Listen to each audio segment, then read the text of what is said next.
And welcome to the Crackle Barrel 160 at New Hampshire, week 6 of the iRacing Stock Car Association, and we are looking for a race tonight. I was watching practice earlier, and I watched some drivers lay down some blistering 29-second laps in practice. Qualifying is taking place right now, and this ought to be interesting.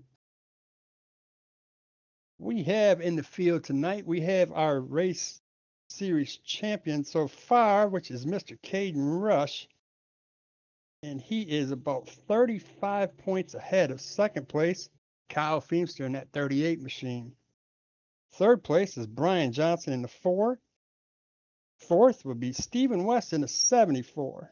And in fifth is Michael Shearer in the 5 car. Now each one of these guys are points, 1 point separating each one of them. So they got some gains to make tonight. It depends on how they finish. They can either go way up in the standings or way down in the standings. And I think we're going to have a wreck fest tonight. New Hampshire is 151 laps. Fuel mileage is about 35 to 40 laps you can make on a fuel run. These tires are not going to make that. Tires get eaten up pretty wicked here. These turns are pretty drastic, and there's a lot of brakes that get eaten up here. We'll see a lot of door dinging and slamming into walls and spinning out and all kinds of activity tonight, and I look forward to it.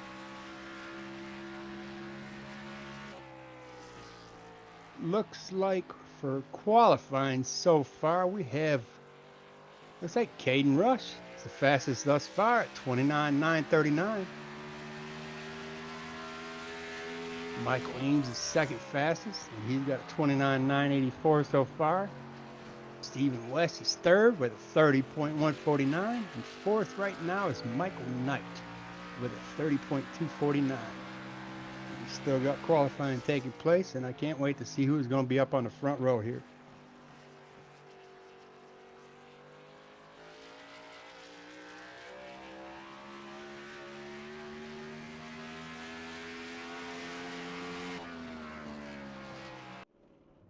Kyle Feemster just took the pole with a 29.822. It's going to be a battle. Again, looks like it's going to be a battle against Kyle Feemster and Caden Rush. But Caden Rush is again our points leader so far in his 6 weeks of the championship. Kyle Feemster is right on his tail, about 30 points back, which is not that big. Kyle has to do tonight is win a race, and Caden not finish in the top 10, and he should be in the points lead.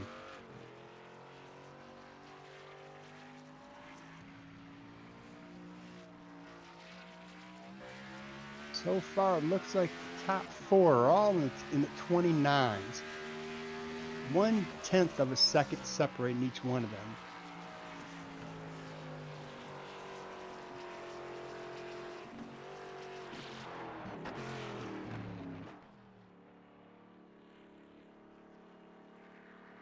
looks like we're about to be finished with qualifying here.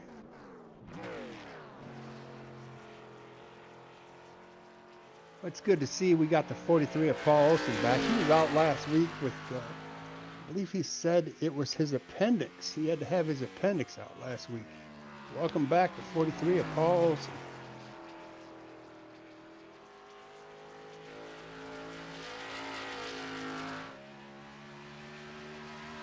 This race is 151 laps at New Hampshire tonight. Cracker Barrel 160 is basically going to be a race of determination. Who can stay away from who, and who can do it the fastest. We're going to watch this race tonight, and I'm going to call it out and say we're probably going to have about 6 caution. I'm hoping that the tow truck driver isn't the one that gets the most laps tonight. We've seen that before, and I hope we don't have a repeat of that tonight.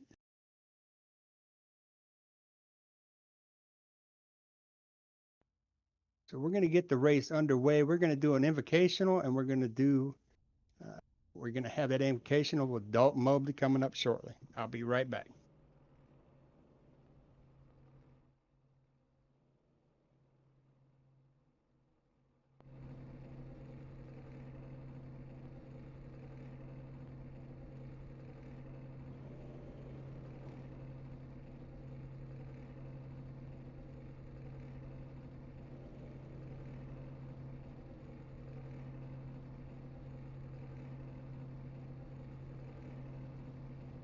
Hold on, Mr. Dalton. 1 second. While Kenny does his thing, you can do your invitational.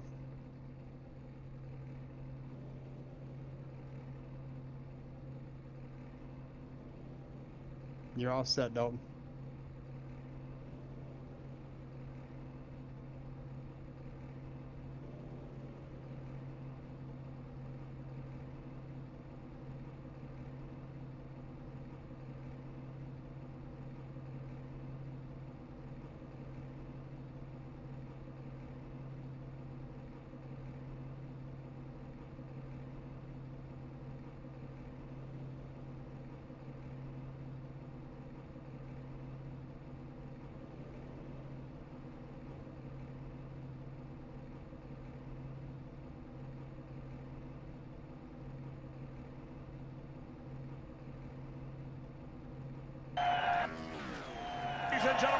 Ladies and gentlemen, boys and girls of all ages.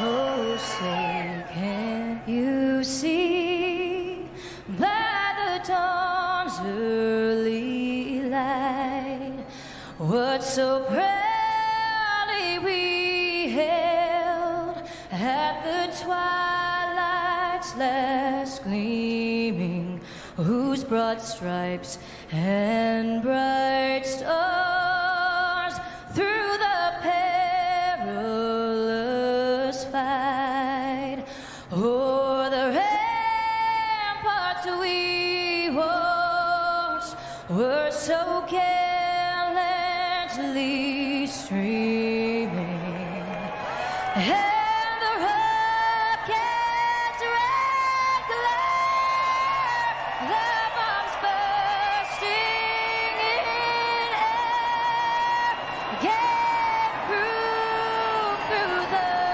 night that our flag was still there.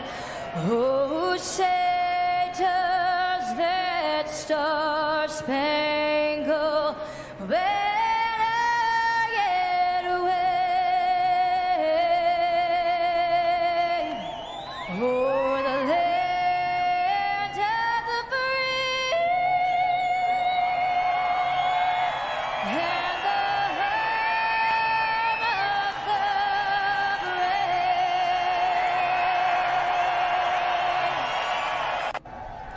Race fans, it is time for those most famous words in motorsports. Drivers, start your engines!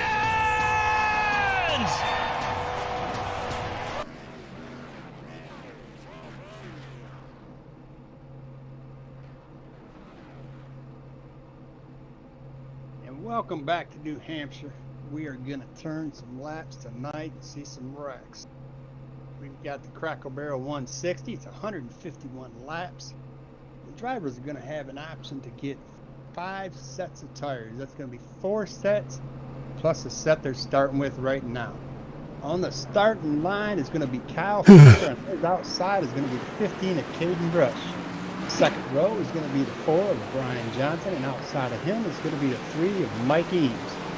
Behind them, starting in 5th, is the 21 of Tyler Clough. 6 is the 37 of Andrew Melvin. 74 of Stephen West is 7th. The 96 of Jeffrey Smith is 8th. And the 68 of Michael Knight is 9th. Rounding out the top 10 is going to be 82 of Minotzi Major. Starting 11 is 25 of Austin Bulkey. And beside him is going to be the 7 of Brian Tong. Behind that is the 36 of Curtis Venezuela and the 36 and the 90 of Ron Hollyfield. Starting in the 15th position is going to be James Colavalli at 17. And in 18th is the 83 of Greg Johnson. 19th is the 24 of Kenny Powell.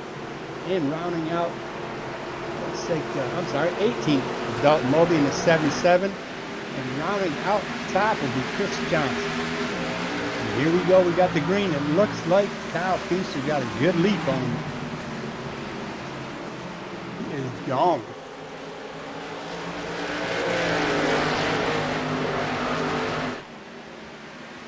Kyle Feaster's already out to a 0.2 second lead against in front of Caden Rush here, and Caden Rush is buying his time.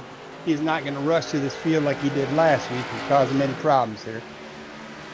He got a little loose at 15 that Caden Rush did. What we're going to watch is we're going to watch these drivers, how they preserve these tires. Just like the races we've had previously, they've got to be patient. Oh, Caden, we got a wreck. The 3. Looks like Michael Eames went a little bit sideways and went and tried to cut across the grass. It does not bring out a caution. That's going to hurt his performance tonight. But I did watch a 15 of Caden Rush get a little squirrely behind that leader, Kyle Feimster. They are coming off of turn 2. Last lap, and it looks like he's kind of learned his lesson, and he's backing it down just a little bit.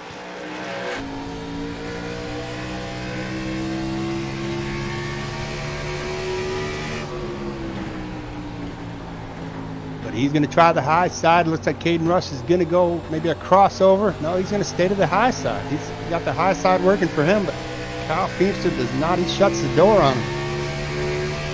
Caden Rush is going to go to the inside. He's going to try it on the inside, and he may have him. He keeps the pressure on, and the 15 of Caden Rush, he just cannot pull it off. Kyle Feimster is pretty strong on that outside. Caden Rush is staying there with him, see if he'll get him off of turn 3, coming out of 4, and he's a little bit ahead of him. He might have him. They're side by side coming across start finish, and look like Kyle Feimster got him on that lap too. That 38 machine is stuck to the ground, but it looks like he had to back off it a little bit. He's going to give the 15 machine at Caden Rush the lead. Oh. Caden Rush thought he had the lead. It looks like Kyle Feimster is going to fight back on the outside. And this is what the drivers behind these two leaders want to see, because they can't keep this up forever. They're abusing their tires, and they're going to cause a wreck, and those two are going to be involved in it. But it does look like Kyle Feimster had surrendered the lead to Caden Rush in that 15.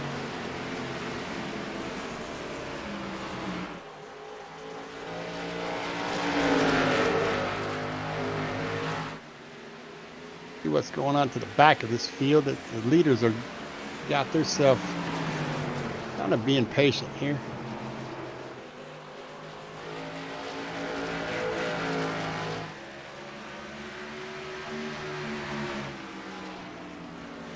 We have it looks like a 2x2x2 little battle here. It looks like we have first and second are together. And then about a second and a half behind them is the 4 machine and the 74 machine of Brian Johnson and the 74 of Stephen West. And we have a caution. Let's find out where that caution is.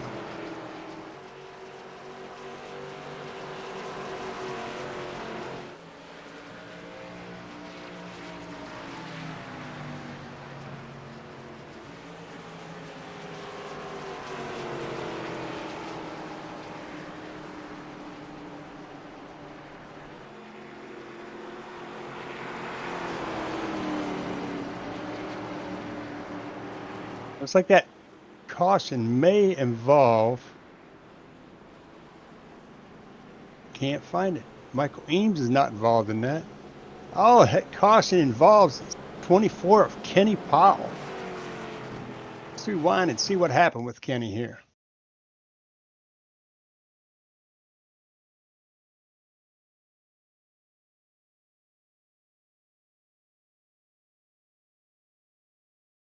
Go back to lap 7, and it just looks like Kenny just got a little loose and gathered up his teammate Dalton Mobley in that 77.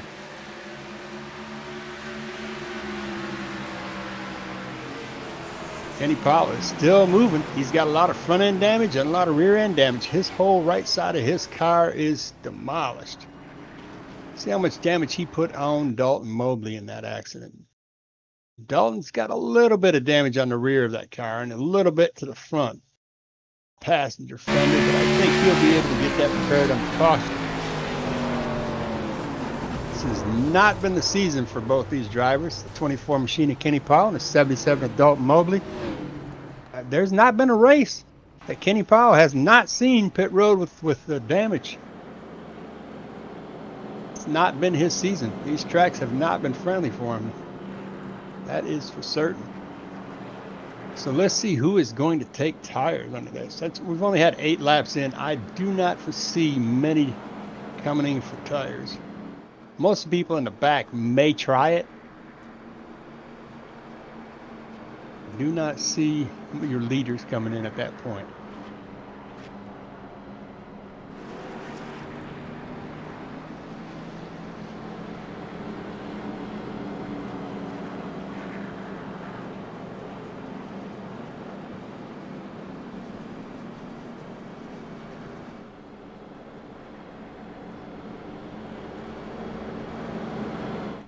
We've got the official pace truck out there. I think is that a Chevy or is that a Ford? I can't see the front of that thing here. Trying to catch a good go in car with Caden Rush and his Flying Arrows machine and see if I can see what our pace car is. Our pace truck is. It might be a Toyota.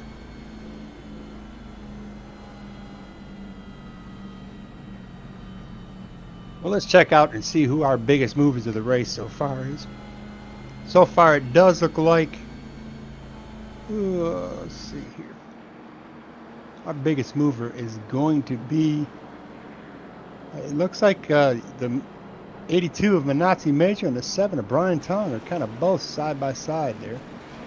They both started out 10th and 12th, and they are in 7th and 8th position right now. So they're probably our biggest movers of the race at this moment. And it does look by lap times that Caden Rush is about 1/10 faster than Kyle Feemster in their best lap.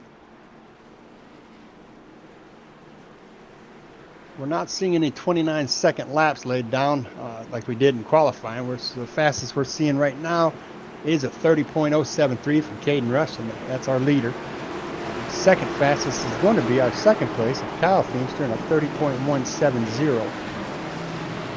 So unless something happens to either the leader or second place Kyle Feemster, this is going to be a Caden Rush and Kyle Feemster show. It looks like we're going to go back to green. And we got a good start there again.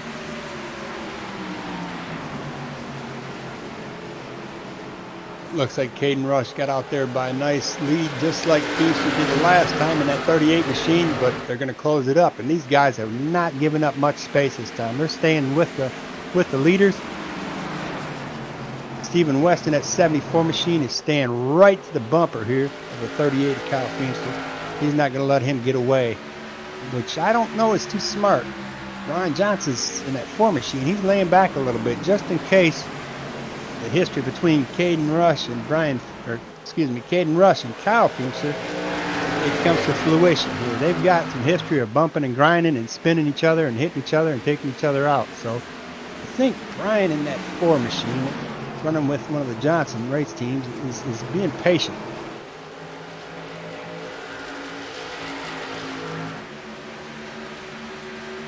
It does look like Kyle Feenstra tried to stick his nose in there on Caden Rush in that 15 machine, but he decided against that.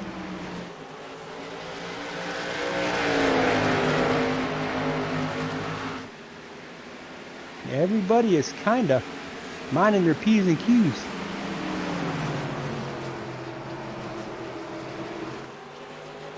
Nobody's really pushing the envelope here.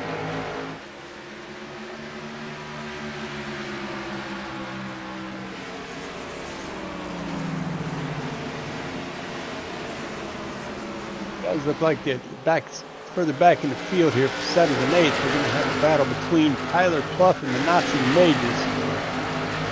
Tyler Clough keeps on trying to peek his Star Spangled Banner, his Busch Light car in that 21. He tries to peek that right in the inside of that 82 of the Nazi Majors, but then he gets right back behind him. So I think he's kind of like the leaders. He's just waiting to see what's going to happen. They don't want to press their luck.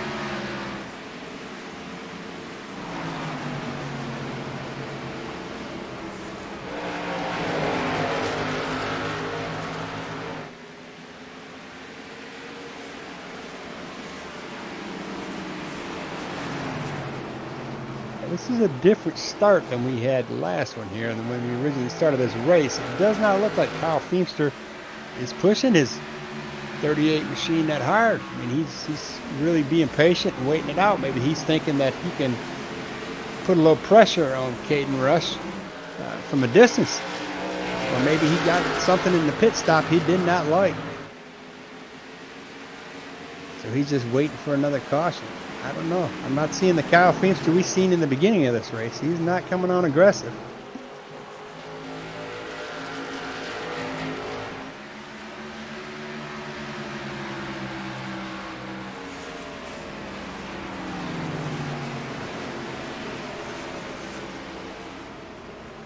It does look like everybody's just kind of patiently sitting back and buying their time and just, trying to get through some laps. They do realize they have 151 laps. They still have 133 of them left. 134 of them left.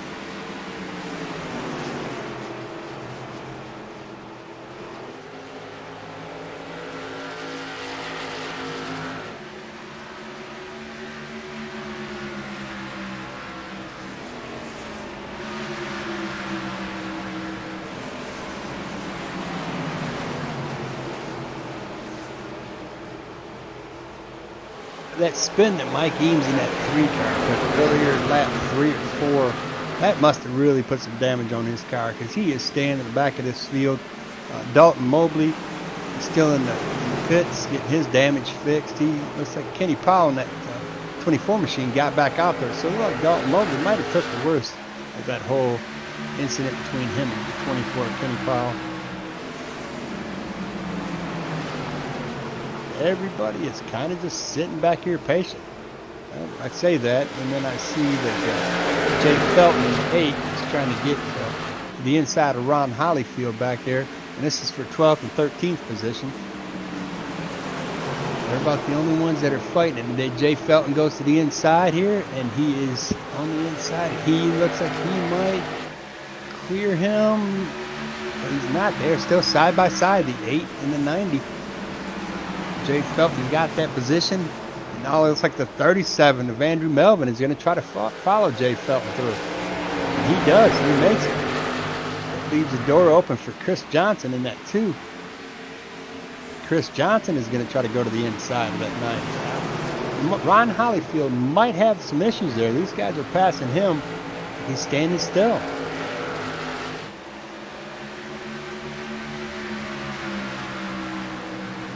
Now, oh, Jay Felton got a humongous run in that 96 of Jeffrey Smith. And following right behind him in his tracks is Andrew Melvin in that 37. They go around Jeffrey Smith like he was in park. And it does look like at that point Andrew Melvin says, Jay, I want around you. And he just goes right around him. So the 37 takes that position away from Jay Felton. And that's going to put him in 11th. Jeffrey Smith started this race out in 8th, and he's fallen back into 13th right now.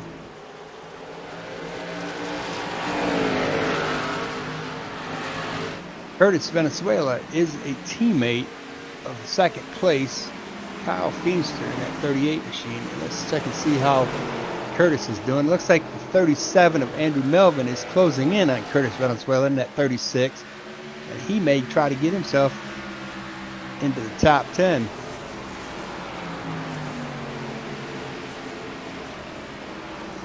And he does it. It kind of looks like he's patiently. Yeah, he's going to get him. He's going to get him right here because Curtis is getting wobbly. Curtis got real wobbly coming off that corner right there. And the 37 just easily goes around him. Andrew Melvin does. And I believe Jay Felton is going to follow right behind him in about 2 laps. That's going to put Curtis from being in the top 10 to out of the top 10.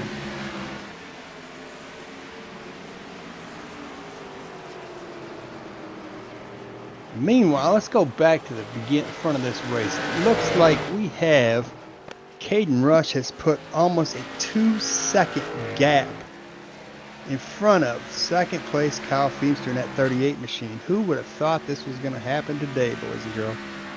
It looks like Caden Rush is going to walk away with this. Kyle Feimster must have made some changes during his pit stop that did not agree with him.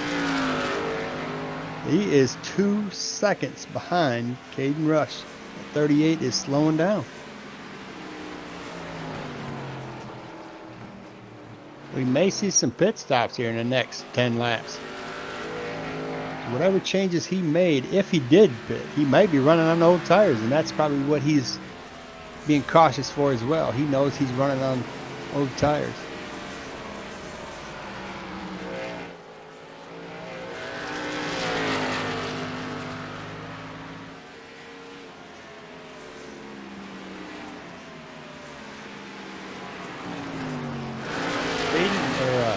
Kyle Feimster in that 38 has got some good real estate in front of him and good real estate behind him. He's got about a 2-second gap between him and the leader, and a 2-second gap between him and third place of Brian Johnson. So he's got a comfortable area to where if something was to happen in front of him, he's got plenty of time to stop. So that's not a bad position to be in right now. He can kind of just put it on cruise control and stay right there. And we have another caution. Let's see what brought out this caution.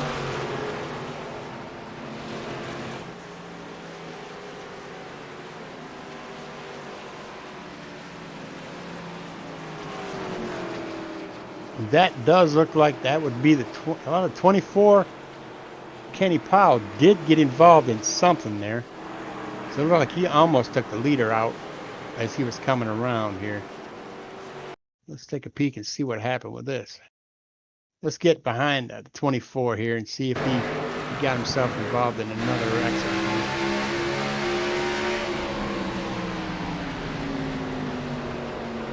It looks like 24 on lap 27 was trying to go to the inside of the 17 of James Kalabali, and he clears him. But then Kalabali comes up and he tries to do a crossover, and he gets to the inside of Kenny Powell, and then it looks like Mike Eames in the 3 machine is trying to get in there as well, and the 3 machine of Michael Eames just plows him.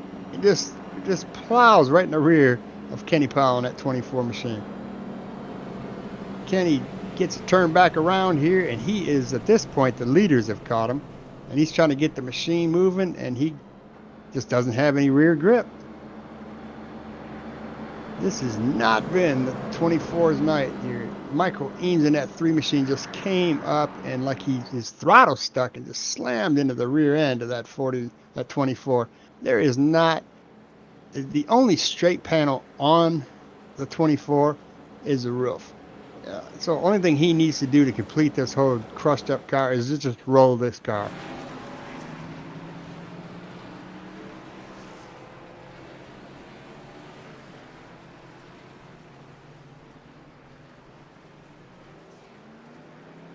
See if I can go in car. It looks like the leaders were gonna pit. Looks like Caden Rush faked the pit. Kyle Feimster fell for it. That could mess up Caden Rush unless he's got enough fresh tires on that car that he believes he will be able to stay out.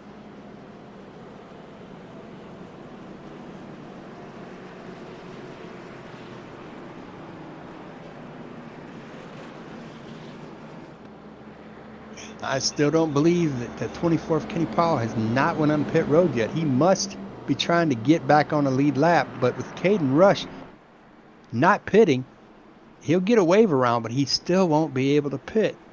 I don't understand the strategy out of this 24.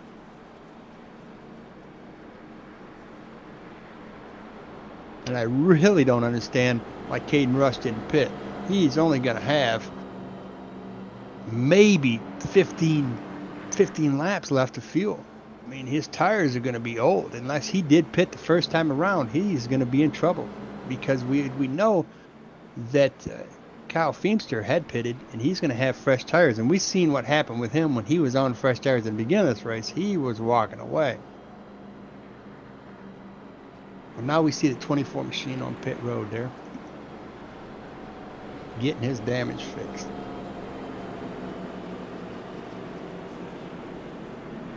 As he comes off of pit road. For the rest of the field, I do surely hope that Kenny Powell stays in the back. I mean, he doesn't have any luck at all tonight. New Hampshire is not his lucky track, and this is caution number 2 or 3 tonight. So I've called it there was going to be 6 cautions, and we are only 30 laps in. We still have 121 laps left in this race. So this is not very good. We're getting a caution about every 15 laps. And we'll have, if we keep that going up, we'll have 10 cautions on an average here.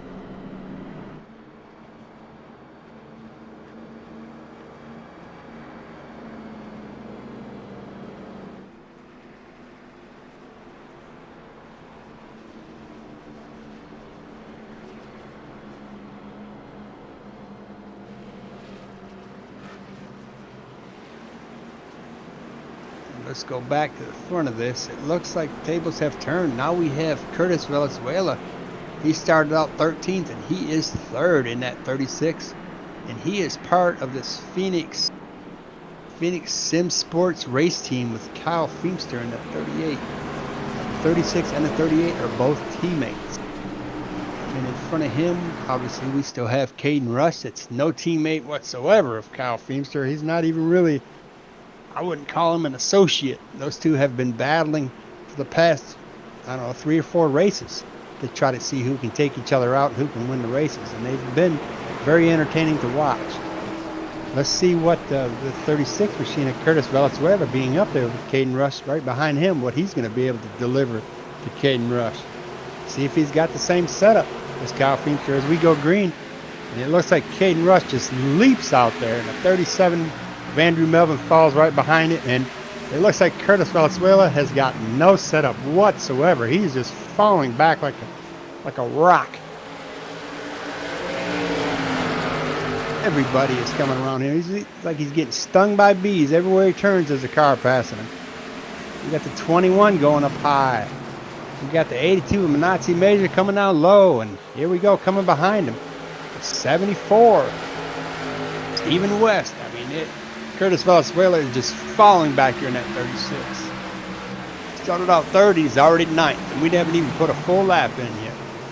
So whatever setup Kyle Feemster in that 38 machine has, he needs to share that with his teammate.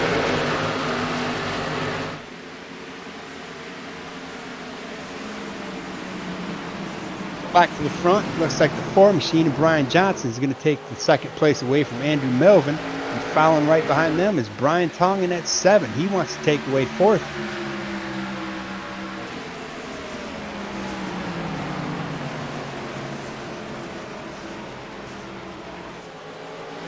And he's going to get it. Nazi Major's moving up. He started out in the 10th. He's in that 82 car. That's one of the Flying Arrows. And that's a teammate of your leader, Caden Rush, in that 15 machine. He's trying to get up there to help his teammate. The 82 goes to the inside of the 37 of Andrew Melvin, and he takes away 4th. And following right behind him is Tyler Pluff. Now, Tyler Pluff in that Star Spangled Banner Busch Light, he was pretty fast in that 21 machine during practice, so I expect to see him up towards the front. And we got Michael Knight in the 68. He's kind of slowly trying to creep himself up in that all-black machine. He's going to the inside of Andrew Melvin, and he will take the position away from Andrew Melvin. Stephen West in the 74. He's again a Phoenix race team. He is with looks like he is part of that Kyle Feimster and Curtis Venezuela race team. 74 is Stephen West.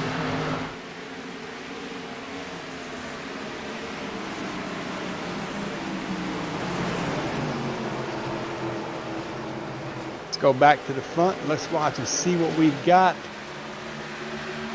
We got Brian Johnson took the lead away from Caden Rush. What happened with that? I was too focused in the back of this field.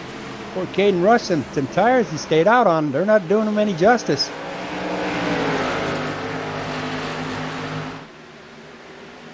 It looks like Brian Johnson is the new leader in that number 4.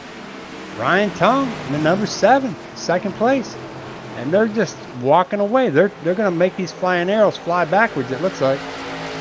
It looks like that 21 Star Spangled Banner Busch Light.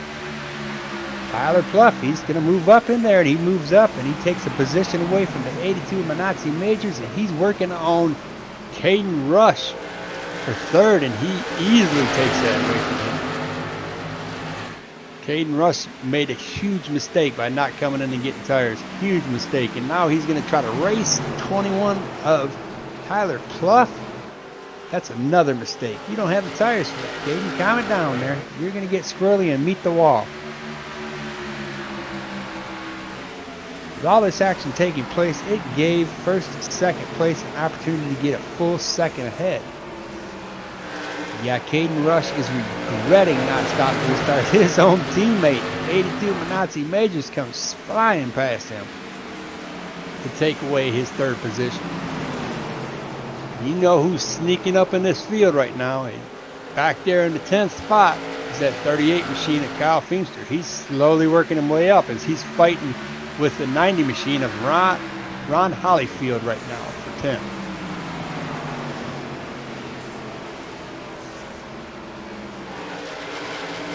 We're going to we got 3 cars. This is the best battle we've had for 1st, 2nd, and 3rd all night so far in the 42 laps we've thrown. The 21 machine of Tyler Pluff is slowly closing in on the 4 of Brian Johnson, who is your leader, and the 7 of Brian Tong, who is 2nd place.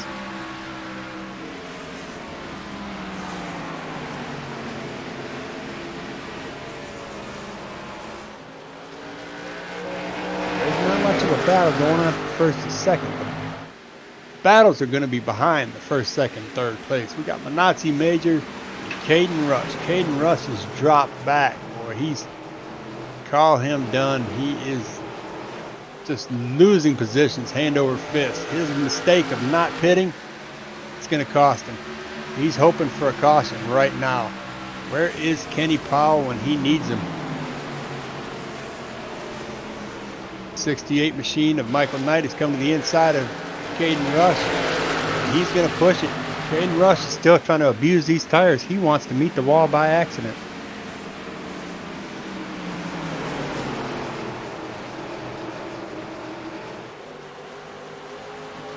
Looks like Dalton Mobley in a 77 machine has taken his car to the garage. It's just too much damage for him to repair tonight.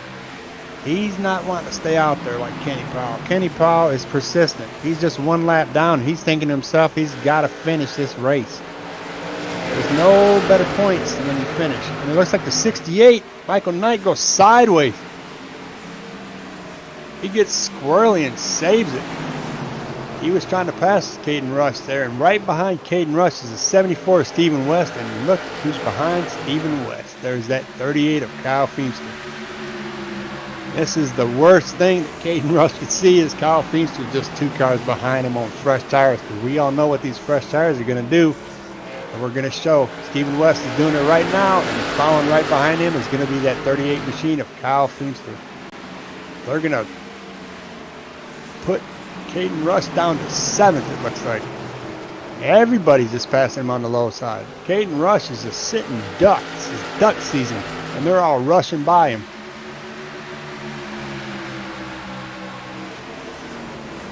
We've got this as the caution come out, and this is the best thing Caden Rush could have ever seen because he was losing positions left and right. Let's see what that caution was for.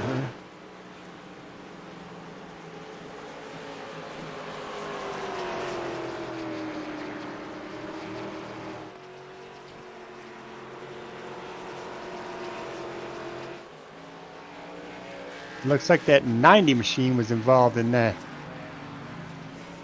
Kind of looks like the 90 of Ron Hollyfield all by himself. Just kind of got a little squirrely and decided it's time to park this thing up against the wall.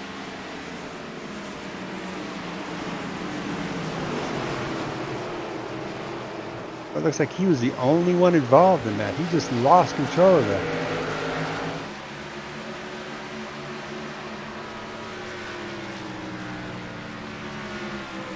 Yeah, he just kind of got squirrely right there. He never touched the wall. Surprisingly, he never cuts the wall. Kind of weird how that happened. Let's take a look at that one more time. It does look like the 90. It looks like he just kind of coming out of that turn. He just lost the front end and it got away from him. He did everything he could to keep it off the wall coming across the start-finish line, and that brought out the caution. So that didn't involve any other cars except for the 90. I wanted to rewatch it just to kind of see if it looked like it was done on purpose. Maybe he had some silent teammates up there he's trying to help, aka Caden Rush, who dropped 10th. Well, I bet we're going to see Caden Rush out here on pit road here. And he does. He comes back out on pit road. He's coming off right now. He needed that. I don't know what kind of field mileage game he thought he was playing there, but that was about to backfire on him. If there wouldn't have been a caution right there, he might have went back down to the back of this field. And he knew he did not want to be in the back of this field, because in the back of this field is a 24 machine at Kenny Powell waiting to meet somebody by accident.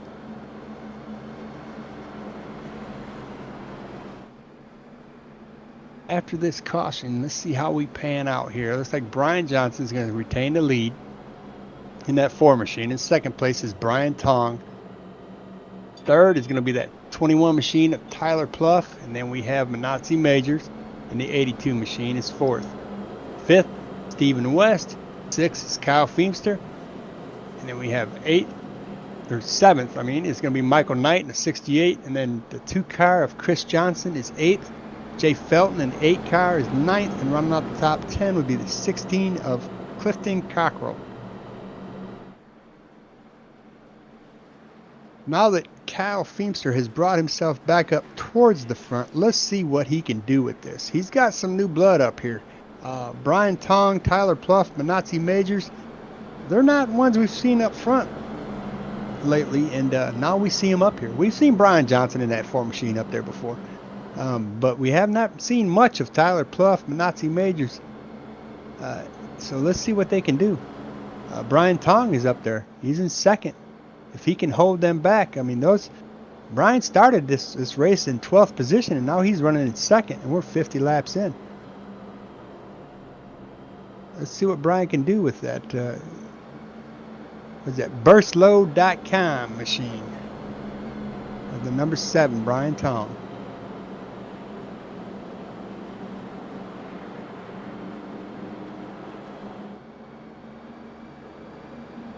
Lights still on the pace car. We're going to go around. I think we're going to go green here. Probably the next time by. We're just a third of the way through this race. We've still got 100 laps left. It's going to be a long race. That's caution number 4.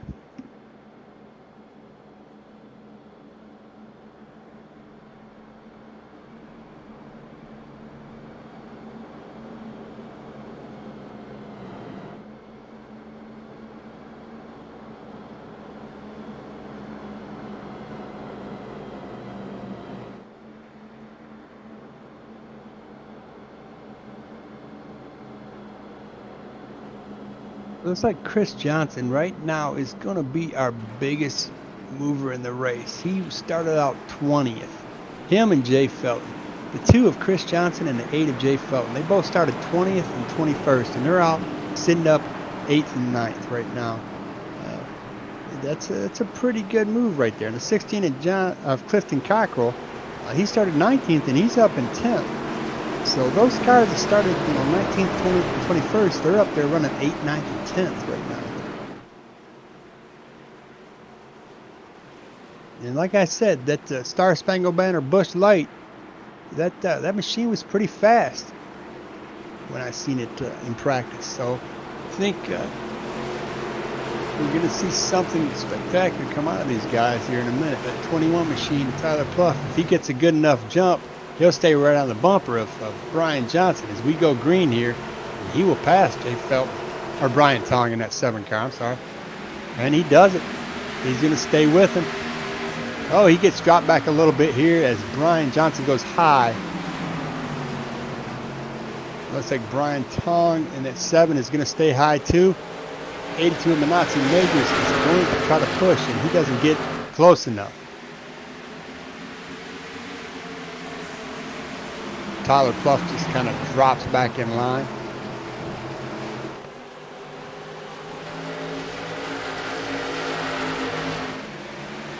Caden Rush after that pit stop, he drops way back into 18th position. So he's back there with those guys that he's got to be kind of cautious with. Those guys are racing hard to stay in there. And if Caden thinks he can bully himself to the front like he did earlier, he's got another thing coming. He's got some guys in here that want to keep him back there.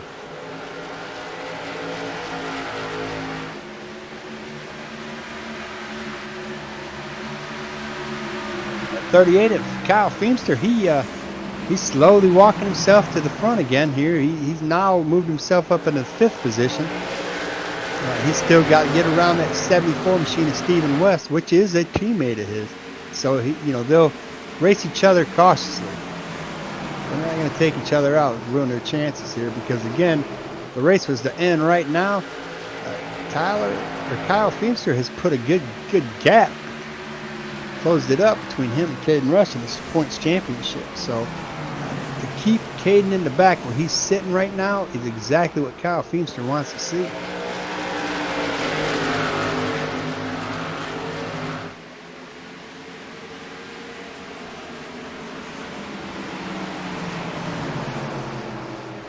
Well, for some reason, Caden Rush came back on pit road. I have no idea what happened.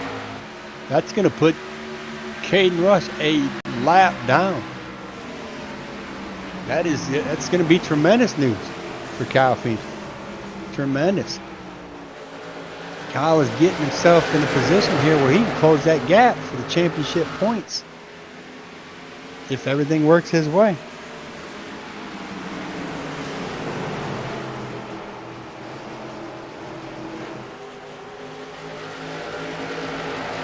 We've got a new leader. Look at Brian Tong took that lead away from Brian Johnson like he was standing still. And right behind him is going to be that Tyler Pluff who took 2nd place. And this is all coming off the windshield of Kyle Feemster in that 38 machine. He's watching this all take place and thinking to himself, these guys are getting them. I'm going to get that lead as soon as I let them eat their tires up.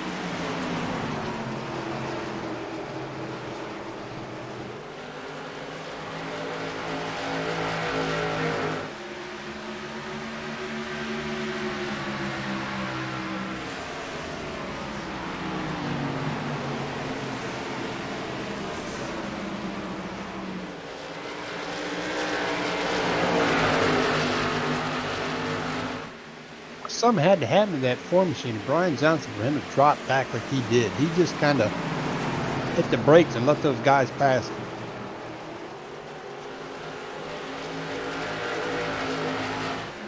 Second and third are battling here. The 21, Tyler Pluff, and the 74, Stephen West. They're battling. Looks like the 21 of Tyler Pluff just caught a little bit of that wall. And he better be cautious because he's got the Phoenix race team together here, the 74 and the 38. They're right on his bumper.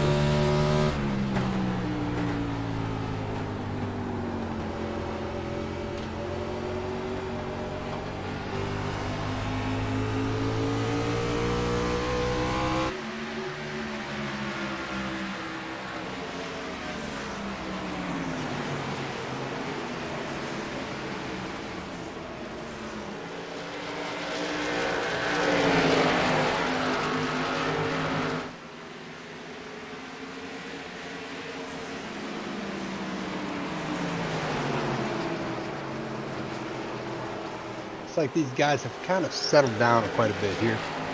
Let's go back and see what's going on here. Oh, looks like Austin Bulkey. Austin Bulkey got involved. Looks like with Ron Hollyfield.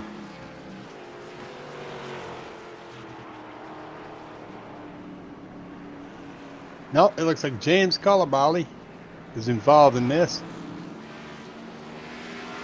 And the 90.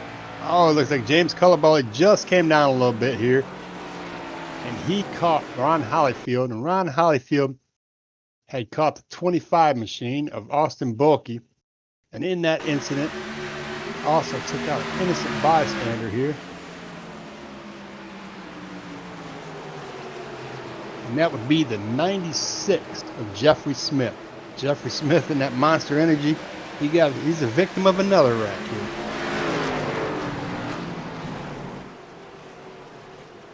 See if we can find out if anybody else was involved in that. Looks like the three of Michael Eames. He just skates through that.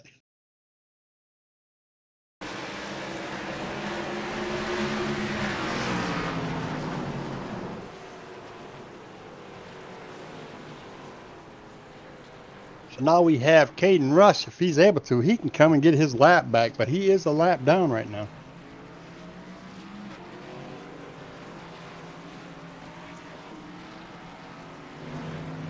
That's going to take out about 3 or 4 cars and put them a lap down right there. Austin Bulkey, Michael Eames, they were all involved in this. Ron Hollyfield. It's not very good. Jeffrey Smith in a 96 machine, they all got damage. James Culabali, he's in the 17. He started all that and he somehow got up there with just a little bit damage.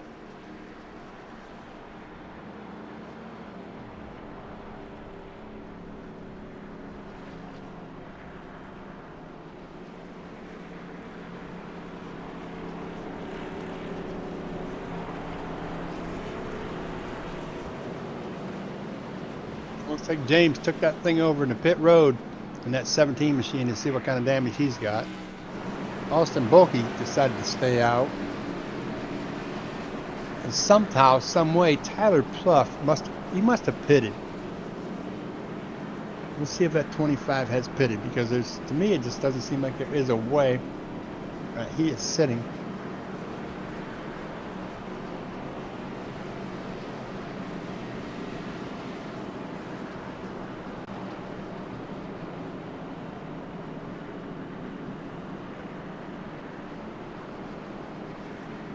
We'd like to take a moment to thank Cracker Barrel for sponsoring tonight's race. We have the Cracker Barrel 160, which again is 151 laps. And thanks to Cracker Barrel for sponsoring tonight's race. It was very generous of them, and I can't wait for the social distancing stuff to all get over so I can get myself back in the seat at Cracker Barrel. I miss the biscuits and gravy. That's my Cracker Barrel treat right there.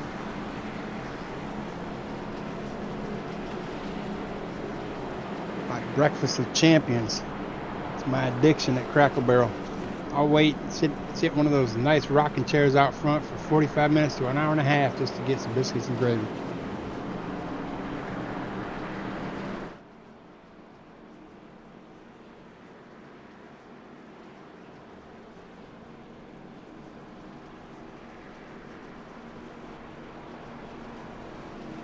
It looks like that 38 machine of Kyle Feimster is going to start behind the 7 of Brian Tong tonight. On this next restart here. That is caution number 5. And if we look at how we're doing this, we should be having another caution in about 14 more laps. So about lap 80 we'll have another caution. Looks like about every 15 to 20 laps. These guys just can't seem to meet or stop meeting by accident. But that caution gave Caden Rush an opportunity to get back on the lead lap. But he's back here with some wounded warriors. We've got, James Culabali back there. We got Kenny Powell, Jeffrey Smith, Michael Eames. They're all been wounded. So he's treading on some dangerous territory back there. He's got to make it through all those drivers without getting taken out.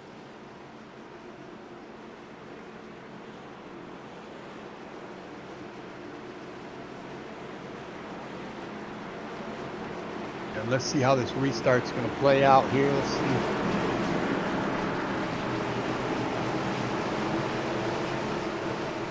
see if Kyle Feemster can stay right on the tail end of that 7 machine of Brian Tong on the inside line, or if Brian's going to get a nice leap and that 74 Stephen West is going to jump on top of him. And it does look exactly like that. It looks like Brian Tong takes the high side and he gets right up in front of Stephen West in that 74 machine. But it looks like the 37, Andrew Melvin, is wanting to get up here pretty bad. He is on the inside of Curtis Valenzuela, and Curtis just barely misses the wall. Comes down a little bit here. Doesn't take anybody with him, but we have the 82 machine of Manatee Majors is still in the 4th position here. He's secretly keeping himself up front, waiting for something to happen between these top 3. We've got teammates in the 74 and the 38, second and third, that are trying to see what kind of a plan they got to go against Brian Tong in that 7 there.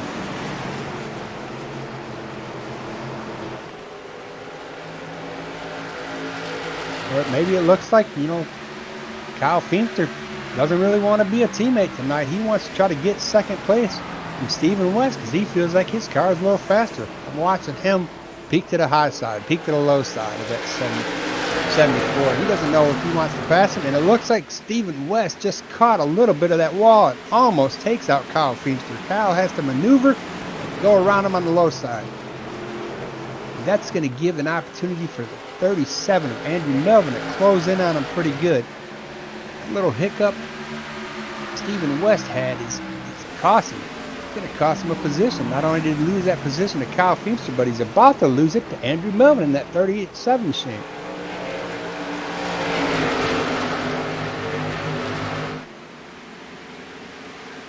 And we got one in the grass. Looks like that is my 21 of Tyler Pluff. Well, that is not my 21. Who was that just shot across the grass?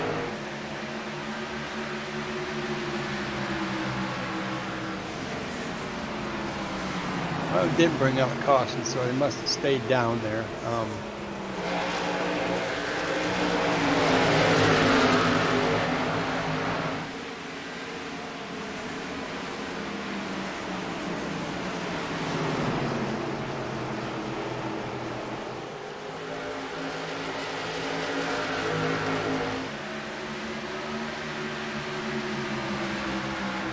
I have no idea who that was that went through the grass. I thought it was Tyler Pluff. It looked like a Star Spangled Banner car there for a minute, but it was not. That 21 Tyler Pluff is steadily in the 4th position, and he looks like he is on the bumper of Andrew Melvin, and he's pushing him around. Looks like they're going to try to get around to second place here. That's Kyle Feemster. And Andrew Melvin in the 37 is going low, and he's got him. He's going to pin him. He is going to pin him there. He's going to pin him. If Tyler Pluff in that 21. Oh, they got to work together to get around the cow.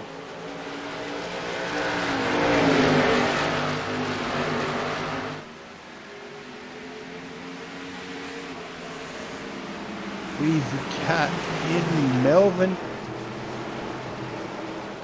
Tyler Pluff is putting the heat on Kyle Feemster. They got him surrounded. They're going to pinch him. They pinched him right up against the wall, so that looks like both of them can make it past him. And they do with ease. If they just stay together, they're going to take Brian Tong in that 7. So that's going to move Andrew Melvin into the lead if he can just do this and pull this off. Kyle Feemster was not happy with that situation at all. He comes back and he's trying to get to the inside. It looks like, look at that. Andrew Melvin takes. What in the world happened to Brian Tong in the 7 machine? He just like relinquished the lead. He pulled over and he is going on the pit road.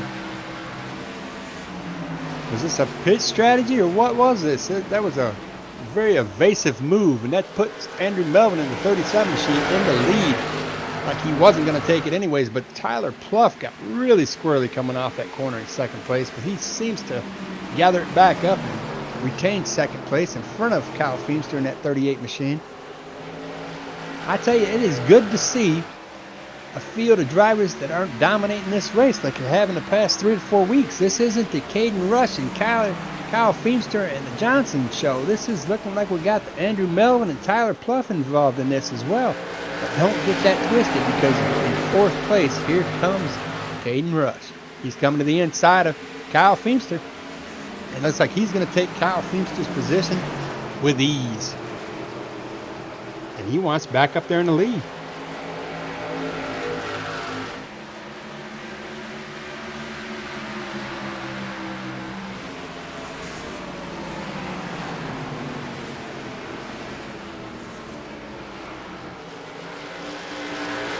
Now that Caden Rush has came back up here, does he have anything for first and second? Andrew Melvin in that 37 and the 21 of Tyler Pluff.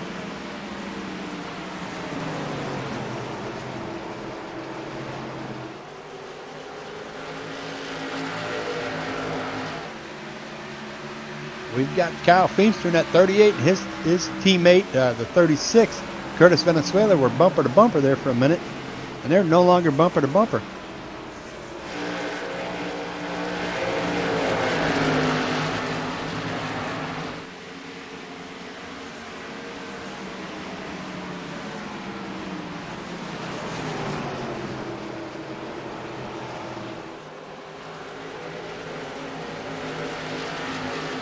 Caden Rush is not closing in on Andrew Melvin and Tyler Pluff that fast. I mean, he came from back in the field. He started back in 17th, 16th, 17th, and he's moved himself up through cautions. But he is not closing on Andrew Melvin and Tyler Pluff. I don't know if this is something he's just trying to figure out. But looks like Jay Feltman in the 8 machine is going to the inside of Kyle Feemster. While for the lead, it looks like we have Tyler Pluff is closing in. He kind of wants to run some of these laps in first place.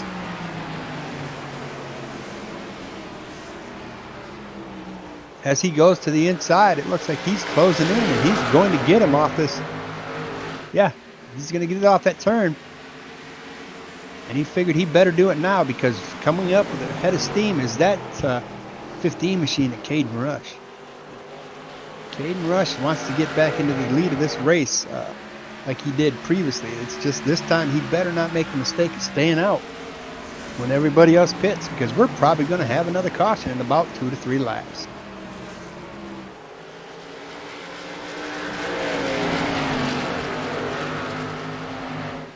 Boy, Caden Rush got really squirrely and kept it to the floor. And as he plows himself right to the inside of the 37 machine of Andrew Melvin for second place.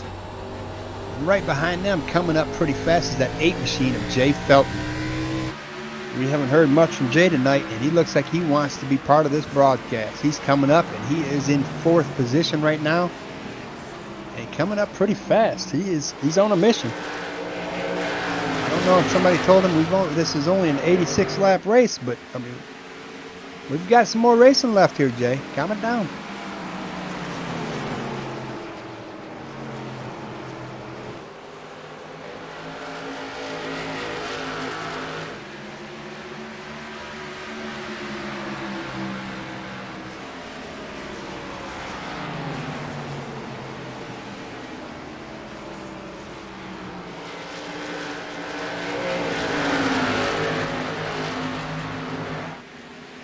I'm still curious to find out what happened to the 7 machine of Brian Tong.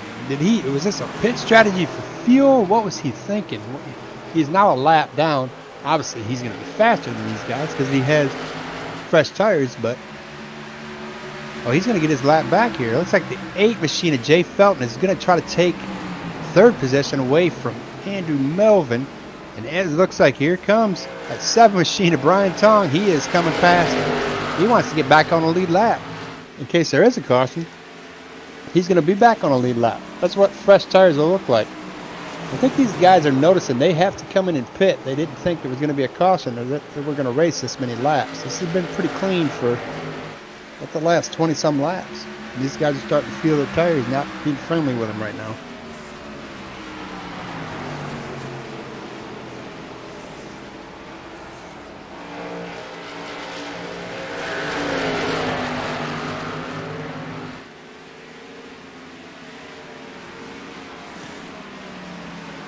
what could happen here with Brian Tong is he's trying to get back on the lead lap.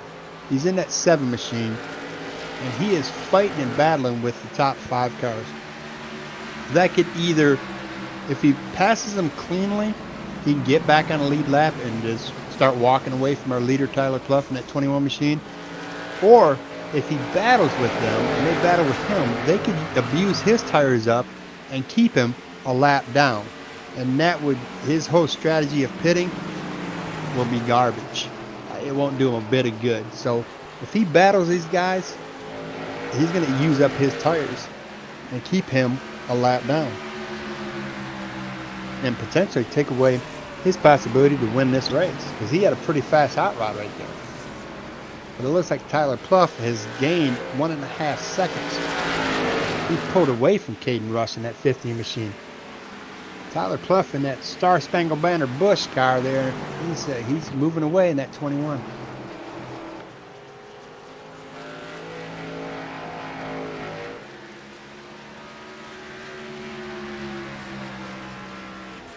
As we watch Caden Rush, he looks like he comes back on the pit road again. He's going to pit.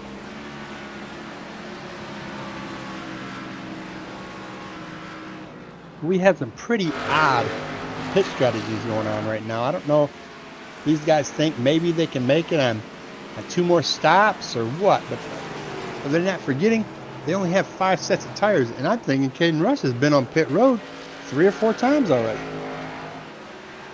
I mean, is he not got tires every time he stops? Is he just getting fuel? I'm confused.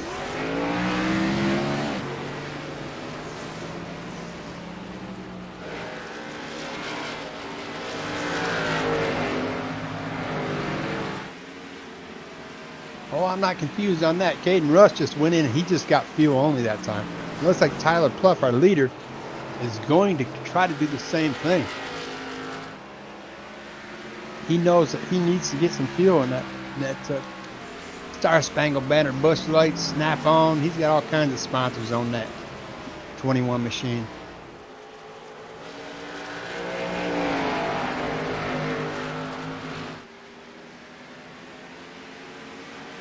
That puts Jay Felton in that number 8 machine in 2nd place right now. And I expect to see Tyler Clough in that 21 coming to pit road one of these times by here. It's probably in the next 5 laps.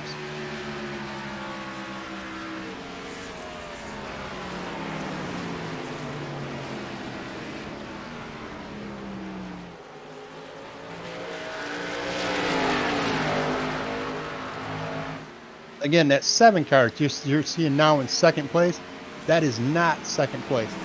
That is 1 lap down Brian Tong. He is trying to get past the leader to get himself back on the lead lap.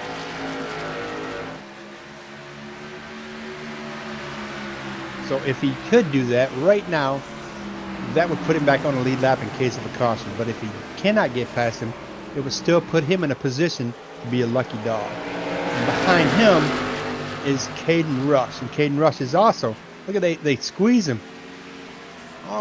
Looks like that 7, Caden Rush is going to go to the inside. Looks like Caden Rush is getting back on the lead lap. Caden Rush just walked past Brian Tong. But Caden Rush is also like about 8-9 laps fresher tires than Brian Tong. Brian Tong, like I explained to you earlier, he abused his tires trying to get past those people, or past those drivers. So that caused his tires to wear out and almost even out with those tires that have been out there for 10 to 15 laps more than him. So now he's finding it very hard to get past Tyler Clough in that 21 machine, because Tyler Clough is making him eat up his equipment. And that's a strategy. If you see a driver that's faster, you can do that, and it will keep him back there. Because as long as he stays, as he just clears him, he gets back on the lead lap. But as long as he stays a lap down, he's going to have to get the lucky dog position, and he'll have to go to the back of the field. Like right now, if there was a caution to come out, he'd be in the back of the field. But he's no longer going to be a lap down.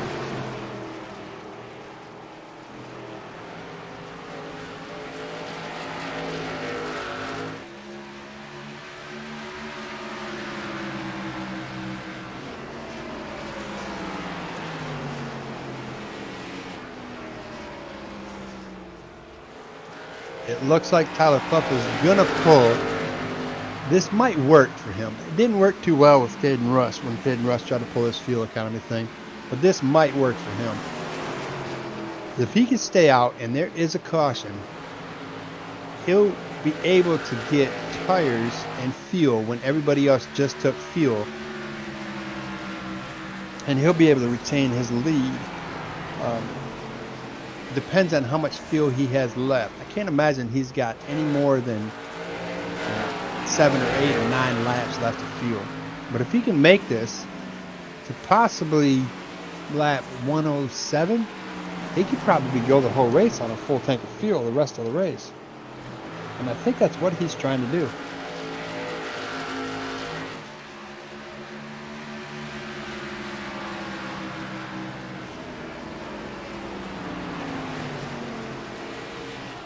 Tyler Pluff has a comfortable almost 3-second lead in front of second place Jay Felton, so he doesn't really have to abuse his car to stay in the lead.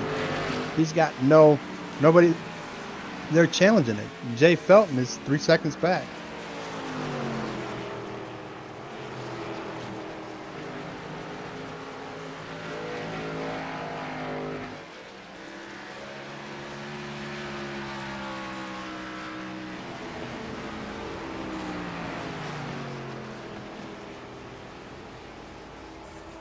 Think, we've got some of these drivers. Caden Rush is on fresh tires. We have Brian Tongs on fresh tires. You would think they could come up through the field and they could catch him.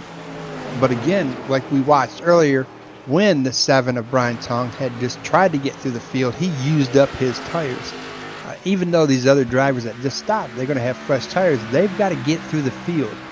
And these guys, these racers out there, they don't want them to be passing them, because that's a points position, that's a finishing position, that's everything for them.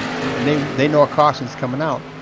Plus, they also stand a chance that racing against these cars that got damaged. You have got drivers out there that have got no front end.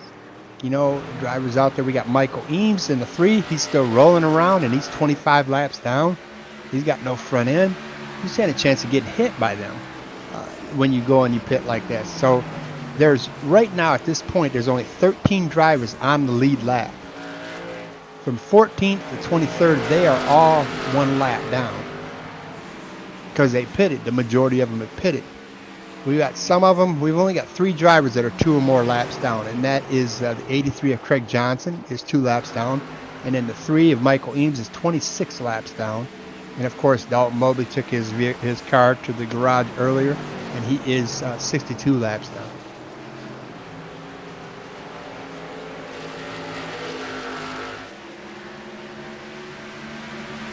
And here is Tyler Pluff. He is catching the back end of this field as he tries to get around the 96 machine, and he doesn't successfully make it past that. That's Jeffrey Smith. So he should put Jeffrey Smith a lap down. So that only puts 11 cars on the lead lap. As he comes past, here's our leader looking to the rear end of the 24 of Kenny Powell. That's going to put Kenny Powell a lap down. That will move 10 cars to the lead lap. Caution came out right now. This would be the smartest move that Tyler Pluff has made in this whole race.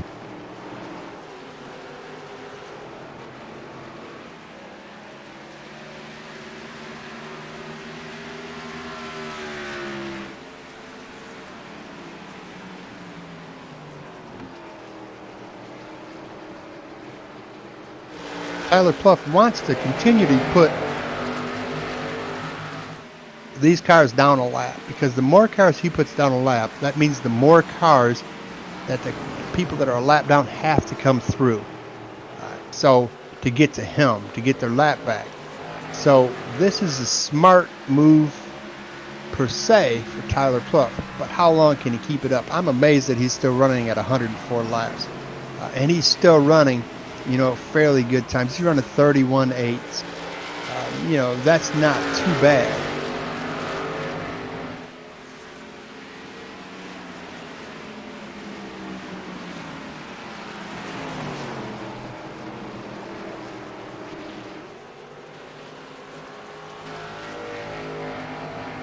Jay Felton is still in second place, and he is running 2.3 seconds behind the leader, Tyler Pluff here.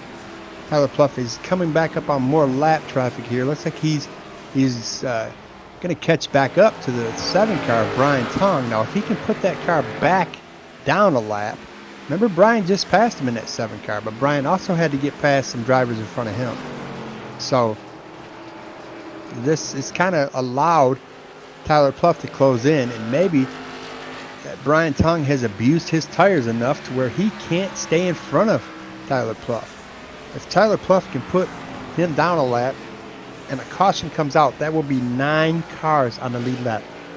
1 car gets a wave around. 1 car gets a lucky dog, as they call it. And as it sits right now, that'll be Kenny Powell. But the other 7 cars, we get 7 or 8 cars that are 1 lap down. Those will be called wave arounds. They can't pit in order to get that wave around. So they'll be on older tires, roughly 20 some laps tires, when Tyler Pluff will be on fresh tires and a full tank of fuel. And Tyler Pluff will only need 40, 42, 43 laps of fuel, and he can make it on 1 pit stop and on those tire runs. He just showed us. He showed us he can do it right here. So if this might be the smartest thing that Tyler Pluff has done in this 21 machine, by staying out there and staying clean. But he needs a caution. If there is no caution, it still may work in his favor, because again, he's going to have 20 plus laps of fresher tires. But again, he's got to try to get through the field, just like all the other drivers are trying to do right now. We got Tyler Pluff made it up there, used up his tires. Caden Rush is trying to get through the field. Kyle Feemster's trying to get through the field. They're all trying to get to that leader to go to their lap back.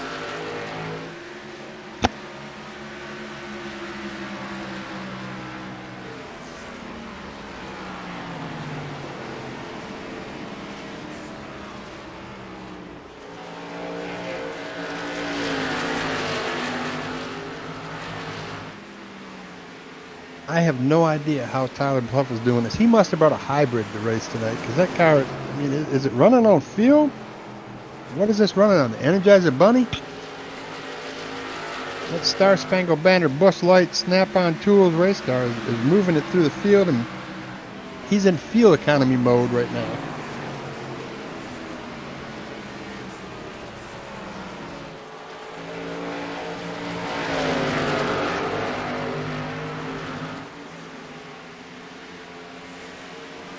And right behind him now is that Kyle Feemster machine at 38. He wants back on the lead lap.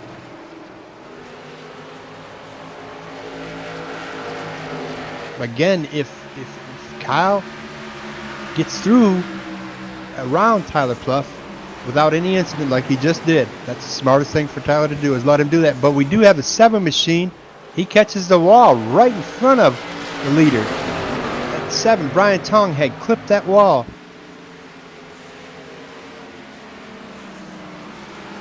And going back on the lead lap again, there's going to be the 74 of Stephen West, and going down a lap will be the 7 of Brian Tong.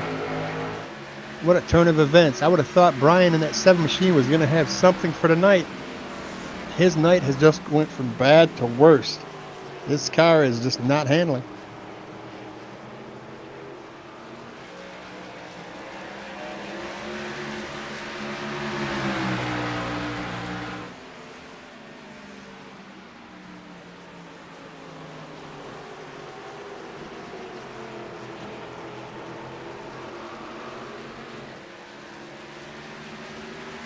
Tyler Pluff needs a caution like now. Like right now. He has got to be ready. If he runs out of fuel, he might as well call it a night. He needs a caution right now, and he needs to pit. If he makes it to lap 120 without pitting, I'd be amazed. I've not seen that you can run this many laps on these tires. When the last time he's got like 50 laps on these tires? 50 laps of fuel. It looks like he's slowing down. Is he coming right now? No, he's not coming right now. Maybe somehow, some way, somebody might want to tell him where pit road is. Somebody needs to go out there with a sign and show him. I don't think he knows where the entrance is.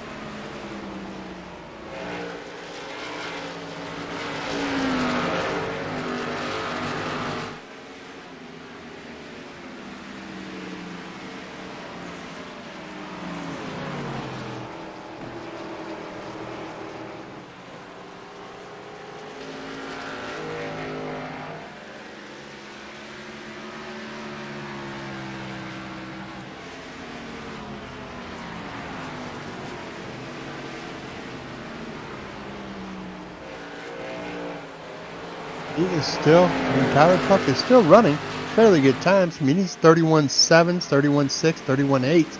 That's fairly good.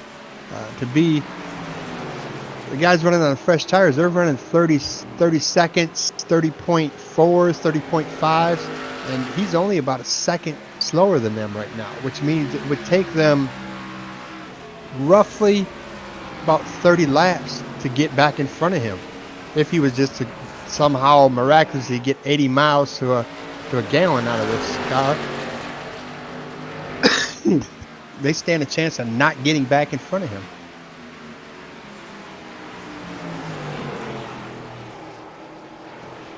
Tyler and the 21 is just praying that somebody meets by accident and that yellow flag flies, because if not, he might have to call a tow truck. AAA may have to come and bring him some fuel. He is going to run out. I cannot imagine that he is still running around this track on any fuel. And if you do notice, he is kind of riding higher line, so the fuel pickup is not dry. So that might be helping him as well, but can only go so far on gas fumes.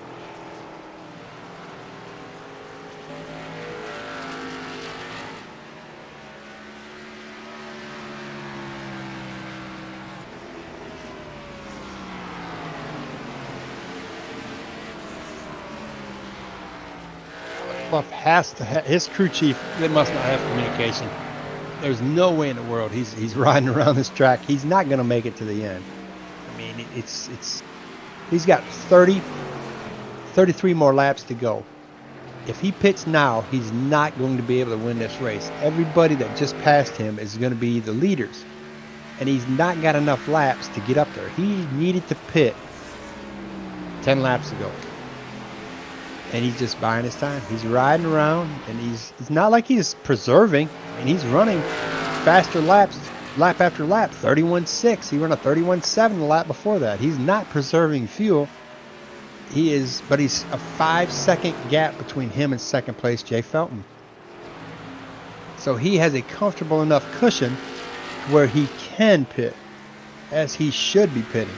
I don't know if he doesn't know how to get onto pit road, or if somebody's told him that he can run this whole race without pitting, but that's not going to happen. We got a slow car. It looks like we have the 38, Kyle Feemster. Something happened to him. He just got passed again. He either spun out or something happened to him, but he was sitting in the middle of the track when Kyle came around, or when Tyler came around.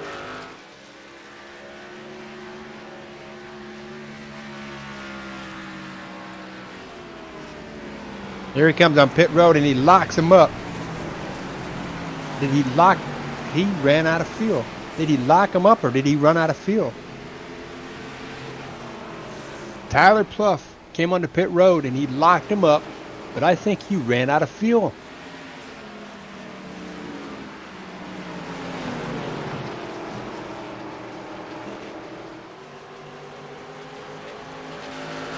Tyler Pluff has taken that car to the garage, folks. Something happened to Tyler Pluff.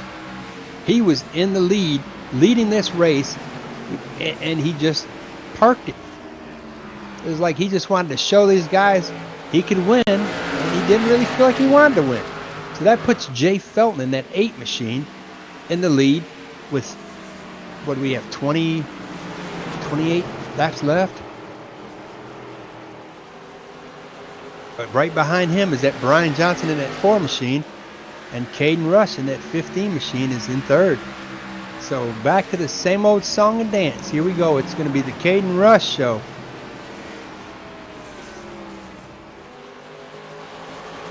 Jay Felton is going to be our hero for the night. He is going to make certain that it's not the Caden Rush show. He is in the lead right now, and he wants to stay there.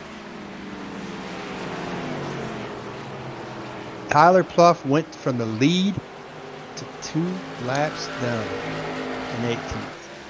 He might have had some connection issues. I'm seeing that he had a fallout there, so he might have had connection issues. So his internet might have went down, and that's a terrible time for that to happen. Of course, you needed gas, but his internet decided to tell him he needed gas.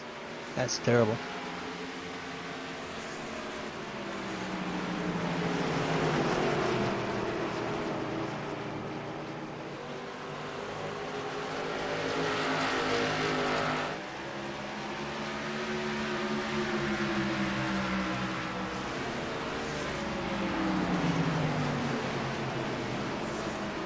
So now between the 8 of Jay Felton and 4 of Brian Johnson, it's going to sit Manazzi Majors in that 82 machine.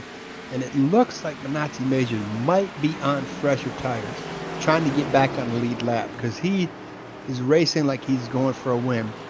And they're going past the 90 machine there of Ron Hollyfield, who pulled over. Looks like he's going to go to pit road here.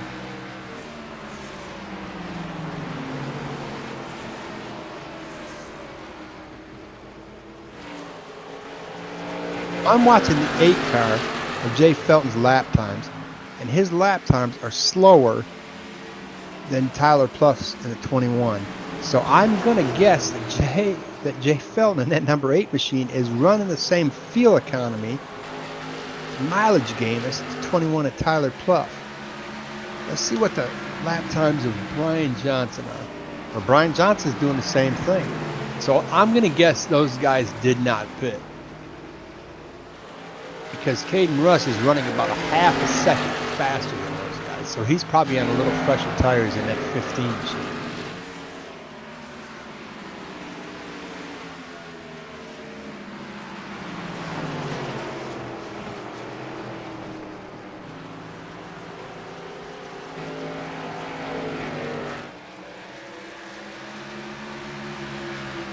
Really, I'm not understanding the fuel economy game here tonight. This is just blowing my mind.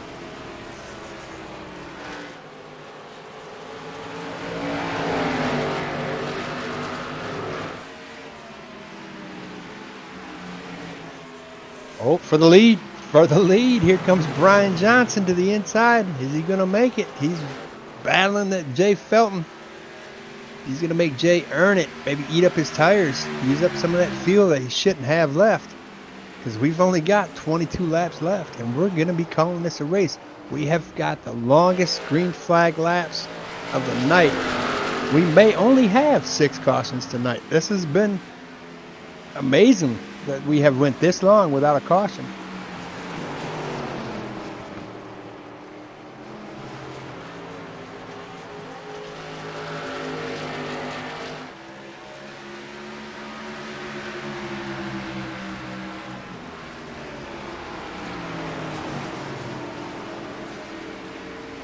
Here comes James Calaballi. He's a couple laps down. He's right in that hurt machine. He's 5 laps down.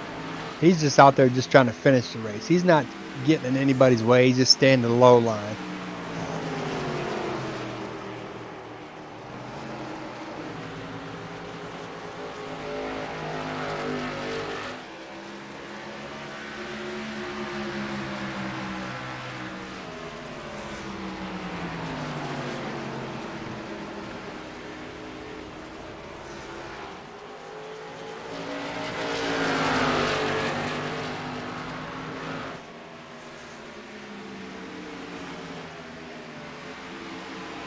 I'm just patiently watching it in anticipation to see if Jay Felton can run the rest of these laps.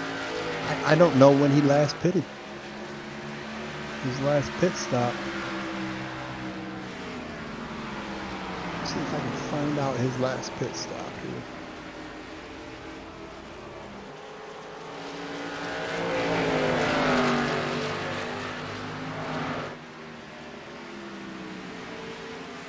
No, Jay Felton and Brian Johnson have went 69 laps on these tires right now. The last pit stop was 69 laps ago. Man, that can't be right. That cannot be right.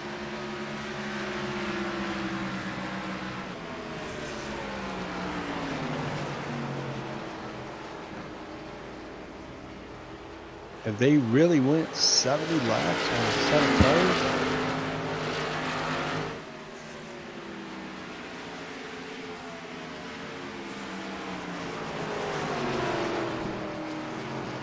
If they have seriously taken 70 laps on a set of tires, that is amazing. And that's what according to my standards right here, Curtis Venezuela is sitting on 84 lap tires. That is amazing. That is just simply amazing that you've been able to get that many laps on fuel and tires. If you'd have told me before the race that could happen, I would have told you you're crazy. If that's the facts, then Brian Johnson and Caden Felton, or Jay Felton and Caden Rush, they all have plenty of fuel. And the freshest tires out there right now are going to be Andrew Melvin in that 37 machine. And he's running in fourth. But he's running a good 11 seconds back. There's no way he can catch him. And here comes Caden Rush in that 15 machine for third. He's going to take that away. Oh, Jay Felton almost gave him a bumper to show him what the wall looks like. Brian Johnson is back up there. Now, we've seen Brian Johnson in the lead before. And something's happened. Let's see if he can complete this. And then one of the Johnson twins here can win this race.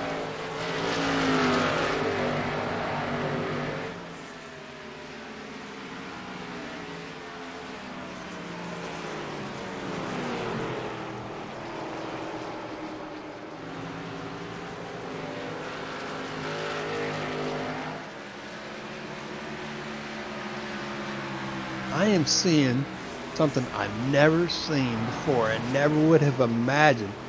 I'm seeing a car on the track that's 36 sitting in 7th place, Curtis Valenzuela. He is on 87 lap tires. And we have 14 to go. If he can finish this race on those tires, he would have won 100 laps on fuel and tires. If you'd have told me that was possible at the beginning of this race, I'd have told you you're crazy. I would have said you're nuts. But we have first place, Brian Johnson sitting on 75 lap old tires. In second place, Caden Rush is on 50 lap tires. And the time differences between those two is not even 0.3 of a second.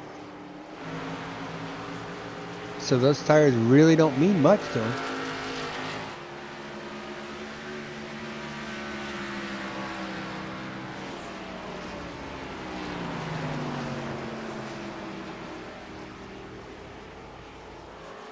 If we have a caution, that's when the race is going to start. We can all sit back and just pray for a caution. Because we've only got 10 cars on the lead lap right now. 10.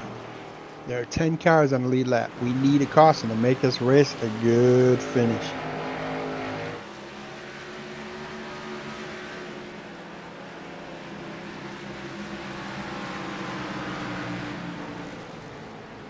And I just seen Curtis Valenzuela. He brought that car in. He's like, I'm not going to push these tires anymore.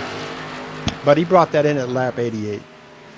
So that has 88 laps. So that means that Brian Johnson's sitting at 77 right now. He can make it to the end of this race. If he can just stay in front of Caden Rush at the half a second gap he's got right now, he will be tonight's winner. No cautions, no problem. If Brian Johnson runs his line, patiently does it, does not meet the wall, does not meet another car by accident, he will be the winner of tonight's race. That 4 car, because he can make it on fuel. It's just been shown to us.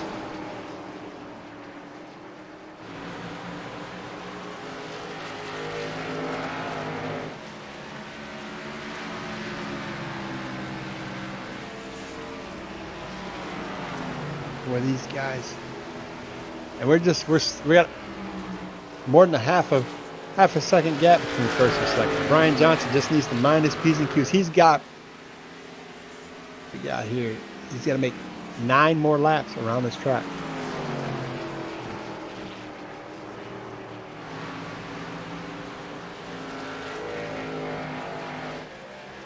Nine more small little laps. He has got 25 lap older tires than second place Caden Rush.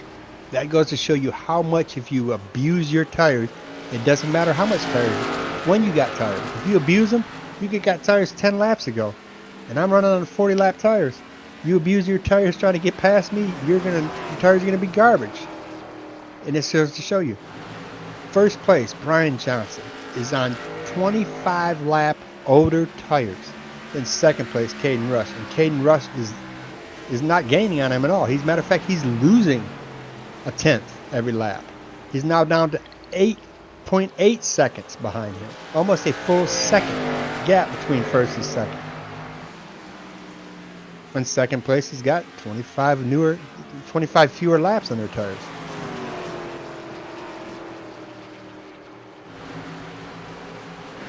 Brian Johnson just has to make 20 more turns. 20 more, about 24 more turns left. He is going to win this race on a fuel mileage risk. Amazing. And he can do it. He's sitting on 82 laps since the last time he pitted. Curtis Venezuela in the 36 machine went in on lap 88. He put 88 laps in there, so it means he's got 6 more laps. Brian Johnson may be running on fumes when he comes across the start-finish line, but he's going to be able to make it. Unless he's really pushed it. And Curtis Venezuela didn't really push it and preserved fuel. And that's the only reason he got that many laps on those tires. But we have 4 cars that are on the lead lap right now who have got 80 laps or more on their tires.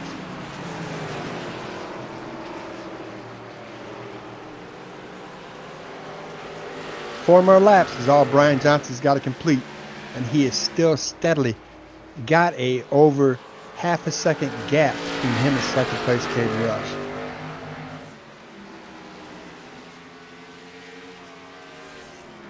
Right now, Brian Johnson in the 4 machine, his crew is just praying to the don't run out of gas gods. He does not want to run out of fuel. Right now, he needs to make an additional 3 laps. He's got 3 more times around this track, New Hampshire here, and he has won the Crackle Barrel race. He's won this race. He's just got to keep on making it. And he's only got like 2.5 laps left. And he's running right now on 85 lap tires. This is amazing. And the gap is not closed in at all. I mean, we're still looking at Brian Johnson to lead. Caden Rush in second place at over a half a second lead against second. He's going to get the white. We're going to get the white flag next time by. That means the next lap. He just has to make 2 laps. Well, 1.5 laps right now. 1.5 laps, and Brian Johnson in the 4 machine is going to take it to victory lane.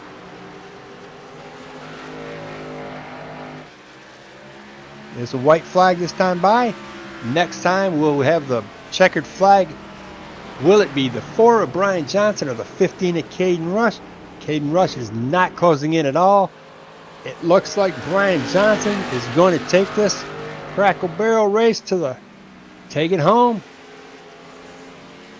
He is going to take it home as he comes around turn 4 across on the front stretch. It looks like we're going to have a winner, and his name is going to be Brian Johnson in that 4 machine.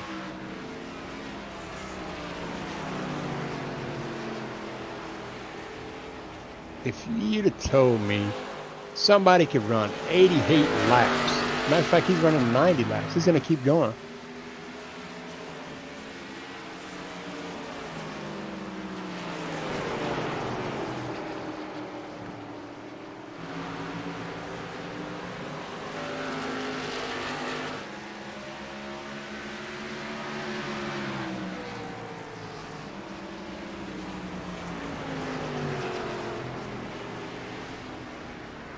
There we went. He has went 89 laps on a set of tires and fuel.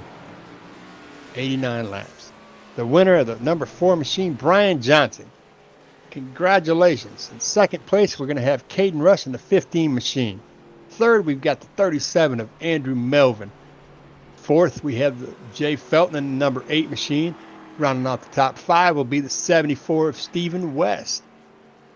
Sixth place, Kyle Feemster in a 38. 7th is Minazzi Major in the 82. And 8th is a 2-car of Chris Johnson. 9th, and the only one still on the lead lap, is a 68 of Michael Knight. And then 10th place, 1 lap down, is a 25 of Austin Bulkey. 11th, 1 lap down, is Cecil Keith in the 33 machine. 12th, 1 lap down, is Curtis Valenzuela in the 36 machine. 13th, 1 lap down in the 90 of Ron Hollyfield. And 14th is the 24 of Kenny Powell. 15th is the 7 of Brian Tong. 1 lap down. 2 laps down is a 16 of Clifton Cockrell, finishing 16th. Paul Olson in the 43 machine, also 2 laps down, finished 17th. Tyler Pluff, our leader for the longest, I thought he was going to pull it off in that 21 machine, is finished 18th, 2 laps down due to technical difficulties. Finishing 19th in that 96 machine is Jeffrey Smith. Finishing 20th in the 83 of Craig Johnson. Finishing 21st is the 17th of James Calabali.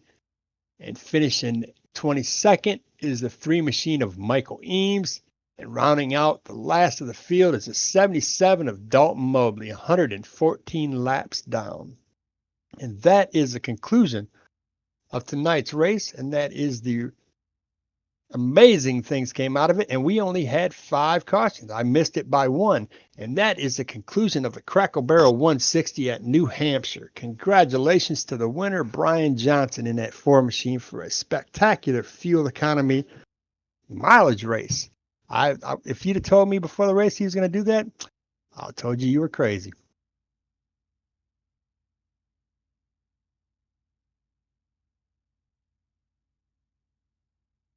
Let's see if I can get a word with our winner here.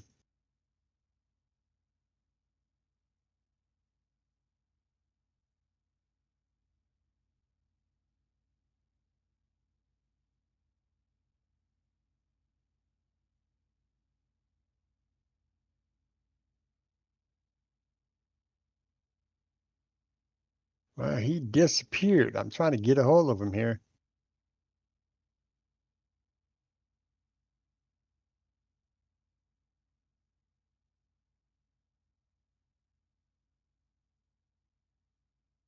Can we get somebody maybe still in this race to get a hold of?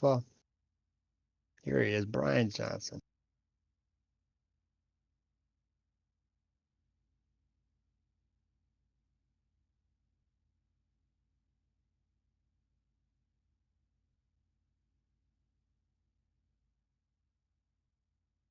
And do we have tonight's winner with us, Brian Johnson?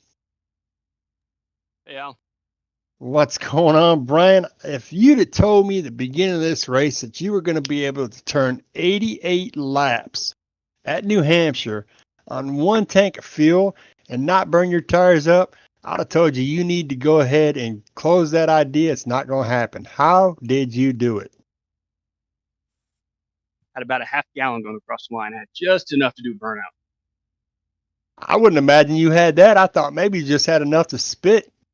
That thing, I was sitting here watching it, and I watched it, and I was watching it, and I seen the 21 of Tyler Pluff trying to play that same game, and I thought, he is nuts. It's not going to work. It's not going to happen. And so he lost signal. He was gone. Then I looked up there, and I thought, wow, surely I thought I seen Brian Pitt not too long ago, and I look, and Brian's sitting on 78 lap tires, and I'm thinking, what? 80 laps? You finished that race at 89 laps on fuel and tires. Did you think you could do it? No, but I did it. Well, you surely did. And you know what the best part about it was? Caden Rush in that 15 car was on 25 lap fresher tires than you and could not catch you. You kept a consistent half a second lead in front of him for the last 15 laps. Yeah, I definitely had the long run car. You know, going into this thing, I didn't think I had the winning car. Caden definitely had a fast hot rod. But you know, luckily I was able to hold him off and save some fuel and go on to win. Well, it was a spectacular event to watch. It's the first time I've ever seen somebody put almost 90 laps on some tires and fuel. Now, did they tell you at the beginning of this race that the winner, this was a claimer race? You had to share your setup with me. Did they tell you that? No, they didn't tell me that one. You should have read the fine print. I'll get with you here in a little bit, and we'll get that set up. But congratulations, Brian. That was a phenomenal race, and I'm glad that you got to take a chance to risk it all, and now you know what to do in the May Opens. You can go 88 to 90 laps on them tires and not worry about it. Absolutely. Thanks, Al. Congratulations, Brian. Great race, bud. And that's going to conclude our race tonight in New Hampshire for the Crackle Barrel 150 or 160. And our winner is, again, Brian Johnson. A phenomenal race. And I thank you all for watching, and we will catch you next week.